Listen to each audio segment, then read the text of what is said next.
Act हो चाहे आप फिफ्थ शेड्यूल हो, तमाम चीज को धत्ता बताया जाता है। और जो भी सरकार कोई भी रहे, हेमंत सोरेन रहे चाहे कोई भी रहे, ये सब ये लोग लागू नहीं करेगा। इस देश के अंदर तो 150 जाति मांग कर रही है, एसटी मांग कर रही है। कभी कभी तो मुस्लिम लोग भी कभी कभी मांग करता है। तो हाल ही में शुरू से ही हम विरोध करते आ रहे हैं। कुर्मी जाति के एसटी बनने की जो मांग है और आंदोलन है, बहुत बार हमने बार बार कहा है, जिन ऐतिहासिक पृष्ठभूमि तथ्यों को लेकर वो लोग एसटी बनने का दावा करते हैं, उसका हमने बराबर खंडन किया है।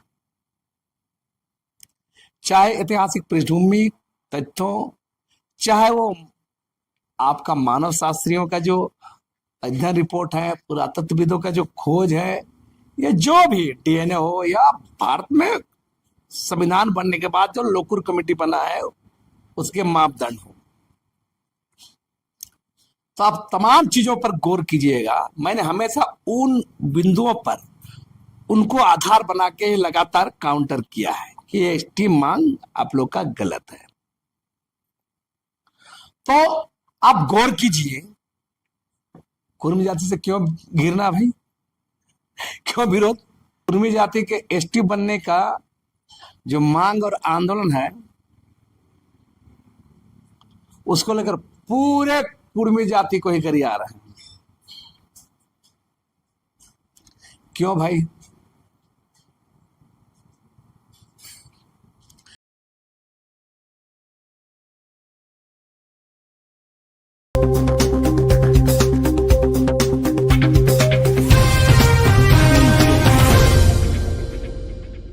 नमस्कार, जोहार। आप देख रहे हैं झारखंड स्वतंत्र खबर। हमारे साथ सामाजिक कार्यकर्ता, बुद्धिजीवी और मुखर होकर आदिवासी मुद्दों पर बात करने वाला लक्ष्मी नारायण मुंडा है। जिस तरह से अभी झारखंड में एक हो रहा है कि गाली गलौज करके कुछ लोग चाहते हैं कि हम चेहरा चमकाएं, इस तरह से चेहरा चमकाना चाहते हैं, उस पर इनका क्या राय है? जोहार। जिस तरह से अभी देखा जा रहा है कि कुछ लोग सरना ईसाई या कुर्मी समाज को गाली देकर के लोग चेहरा चमकाना चाहते हैं, तो क्या करें? हम शुरू से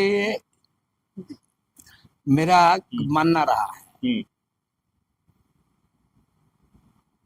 एक लोकतांत्रिक देश में, एक समावेशी समाज में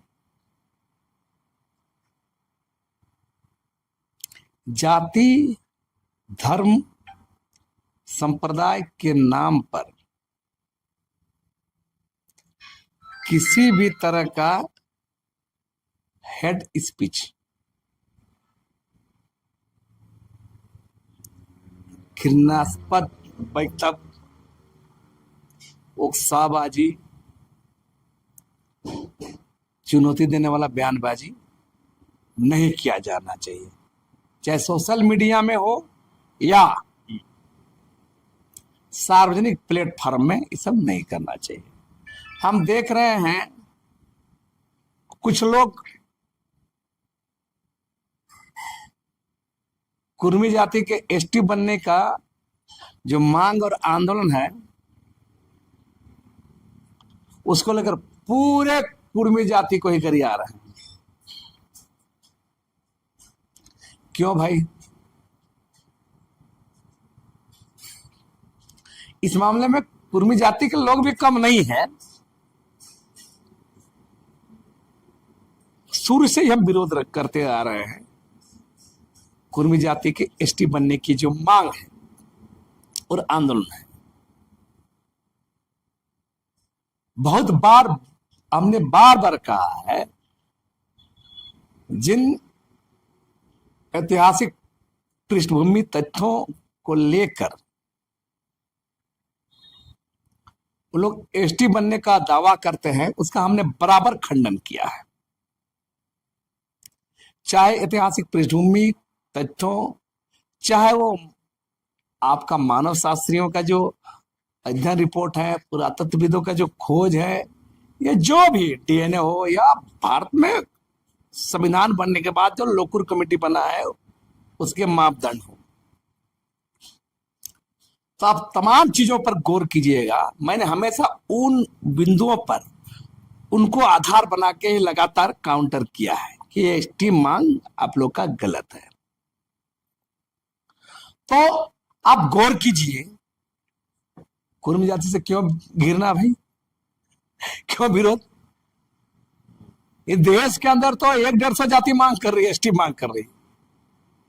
कभी कभी तो मुस्लिम लोग भी कभी कभी मांग करता है, तो हाल ही में तो कभी कभी तेली समुदाय के लोग मांग करता है। तो मांग करेगा तो हम विरोध करेंगे, लेकिन पूरा जाति समुदाय को हम टारगेट करेंगे, ये बिल्कुल गलत बात है। अब कोई भी मांग कर सकता है, मांग करने पर हमारा विरोध नहीं है। हम ये देखेंगे जो मांग कर रहा है वो हमको अगर होगा तब हम विरोध करेंगे, और हम भी शांतिपूर्ण लोकतांत्रिक संवैधानिक प्रक्रिया के तहत विरोध करते हैं। तो कुछ लोग का एक ही एंगल रहता है,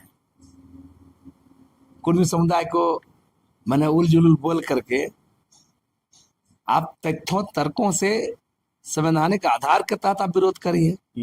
तो कुछ लोग सोचता है कि हम कर करके, है ना, कोई बोलता पटरी में ला दिए, कोई सौ पर भारी, तो कोई क्या बोलता है, या जो बहुत बयानबाजी होता है। तो हम इसे इत्तेफाक नहीं रखते हैं, ये बिल्कुल गलत बात है और ऐसा नहीं होना चाहिए। आप उन कुर्मी जाति का सिर्फ एसटी का मांग जो करते हैं एसटी बनने का, उसी का विरोध करिए। बाकी चीजों पर तो हमको साथ में रहना ही है, साथ में समाज है, समावेशी समाज में सबको साथ रहना है। अरे कोई भी समाज का एसटी का जो मांग है वो तथ्यों से मांग है या उस काव्य पे? देखिए, हम बार बार कहते हैं, बहुत बार कहते हैं, कुर्मी समुदाय बहुत संघर्षशील समुदाय है, मेहनती समुदाय है। और ऐसा नहीं कि झारखंड राज्य का लड़ाई में लोगों का योगदान तो है, इसे इनकार नहीं किया जा सकता है। लेकिन जो मांग है,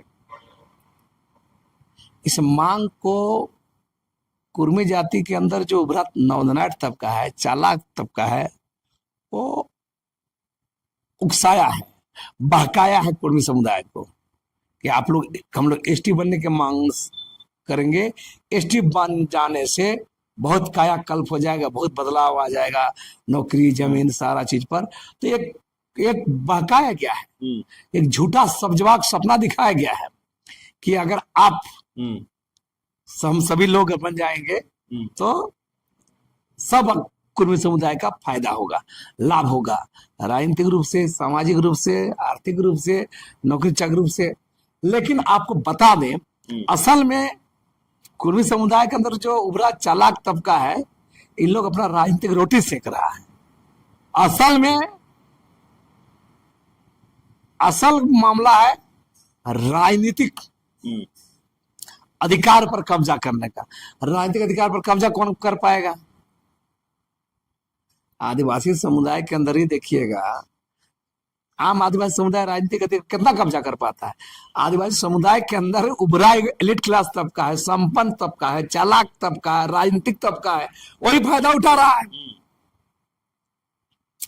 ठीक उसी तरह कुर्मी समुदाय के अंदर उभरा चालाक तबका भी आदिवासी बन जाने के बाद फायदा उठाएगा। मैंने कई बार हम देखे कि 75 साल से ओबीसी का लाभ नहीं ले रहा है का, ले रहा है।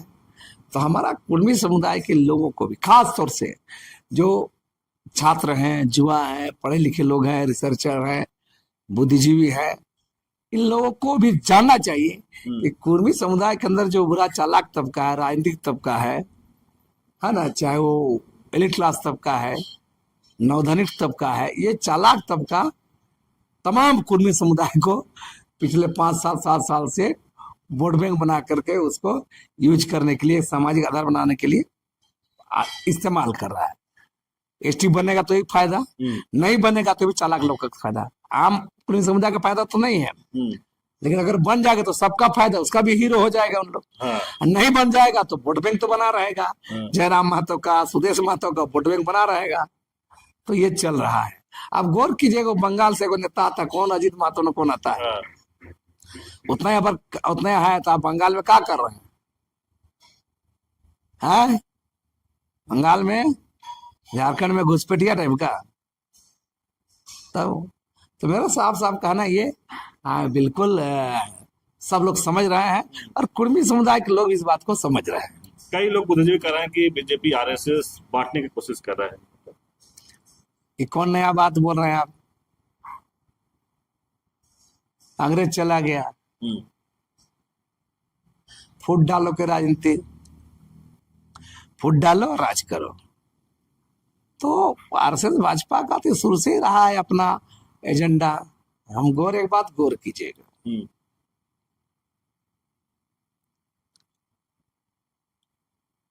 हमारा जो लोग है, खासतौर देश का लोग या खास समुदाय,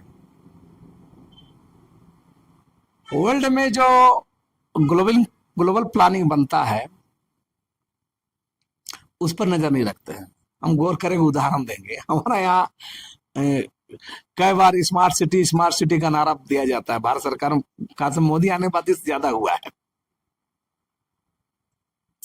आप गौर कीजिए, हम्म, सबको लगता है हम्म, कि स्मार्ट सिटी का नारा, स्लोगन अस्वाभाविक है। कुछ कुछ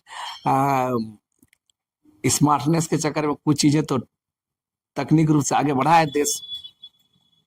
चाहे आप रोड देखिएगा, कुछ कुछ तो बना ही है, लेकिन किसके फंड से बनता है? हम्म, आप गौर कीजिए, जो ग्लोबल पॉलिसी बनता है, दुनिया के जो कैपिटलिस्ट लोग जमा होते हैं, उन लोग पॉलिसी दुनिया का देशों में देते हैं ताकि उन लोग का कारपोरेट घराना का फायदा हो। रोड और तमाम विकास योजनाएं इसलिए लागू नहीं होता है कि जनता का हित है, आम जनता को फायदा हो। इसलिए होना चाहिए। रोड ठीक होगा तो कारपोरेट सेक्टर को फायदा होगा, है ना? एक बड़ी बात है। बता रहे, मूल बात है। बड़ा विकास का बात अगर देखिएगा तो रोड, पुल, एयरपोर्ट, रेलवे, ये सब विकास का एजेंडा मात्र ही नहीं है। विकास का मतलब गांव के लोगों को समृद्धि विकास होना चाहिए, उसमें तमाम बुनियादी सुविधाएं होनी चाहिए ना, स्वास्थ्य सेवा, बिजली सेवा, शिक्षा, ये है विकास का मापदंड, उसका रोजगार बनेगा। यहाँ विकास को क्या माना जाता है? रोड, एयरपोर्ट, रेलवे, ये सब बन जाएगा तो विकास होना जाता है। ये ग्लोबल एजेंडा है ना, कारपोरेट सेक्टर का एजेंडा है। उसका विकास के लिए रोड भी बनेगा, चकचक हो जाएगा, है ना। यही बगल में आप पीछे देखिए, रोड देखिएगा, पिटरिया रोड है, रांची से पिटरिया होके जो पतरातू मिलती है, रामगढ़ मिल जाती है। ये रोड आज से 10 साल पहले क्या था? बहुत बुरा हाल था। हाँ। रोड चकचक है आज है। तो क्या है, लोगों को लगता है जनता के लिए, इसलिए कि वहां जिंदल है, अच्छा, इसलिए कि जिंदल है। यह है विकास का अवधारणा। तो मेरा कहना है कि सब भाजपा, सब कोई भी सरकारें हो, इंटरनेशनल एजेंडा के तहत ही चलती है। 2014 से मोदी जी आए, आदिवासियों के लिए क्यों कानून नहीं बनाते? देखिए, कौन सा कानून? अभी जैसे डीलिस्टिंग की बात लोग करते हैं या कैसे? अरे बता रहे हैं, हम बता रहे हैं, ये कुछ नहीं करेगा। जो कानून है वो तो खत्म कर दे रहे हैं। और देखिए, सत्ता में कौन बैठ रहा है, नहीं बैठ रहा है, आदिवासी समुदाय को इस बात को सोचना चाहिए। मैंने बार बार कहा कि अंतर्राष्ट्रीय मंचों में या कारपोरेट को दबाव जो है वो सभी राष्ट्र सामना करना पड़ता है। विकास नीतियां भी बहुत हद तक वही तय होती है। तो अच्छे रोड, अच्छे पुल रहने से क्या बोलते हैं, रियल एस्टेट का कारोबार भी होता है। और अच्छा रोड, अगर रिंग रोड नहीं होता, ये सब रोड नहीं होता, सुविधा नहीं होता, तो जमीन खरीदेगा लोग, रहेगा लोग नहीं, तो रोडे देख करके लोग लेता है। किसका फायदा है? रियल एस्टेट कारोबारी से लेकर सरकार को, जो ना, सरकार भी बनिया हो गया है। सरकार भी बनिया हो गया, उसके लिए लोक कल्याणकारी गणराज का अवधारणा नहीं है ना। उसका टैक्स कैसे आ रहा है, आना चाहिए। तो ये मामला है। और तमाम इसके लिए तमाम जो आदिवासी कानून है, चाहे PSI एक्ट हो, चाहे CAT एक्ट हो, SPT एक्ट हो, चाहे आप 5th शेड्यूल हो, तमाम चीज को धत्ता बताया जाता है। और जो भी सरकार कोई भी रहे, हेमंत सोरेन रहे चाहे कोई भी रहे, ये सब ये लोग लागू नहीं करेगा। आदिवासी नौजवानों को उस काम में आना चाहिए या सच जानना चाहिए? हम बार बार कर रहे हैं, हम तो देख रहे हैं, अभी सोशल मीडिया देखिएगा तो बोलेगा कि ऐसा लगेगा कि कोई बढ़िया गरिया सकता है, बढ़िया भाषण दे सकता है, उलझुल बोल सकता है, तो उसी को नेता मान लेंगे। यहाँ आदिवासी नौजवानों को भी जानना चाहिए, सोशल मीडिया से नहीं, आपको उसके तमाम चीजों पे, एक्टिविटी पर नजर रखना होगा।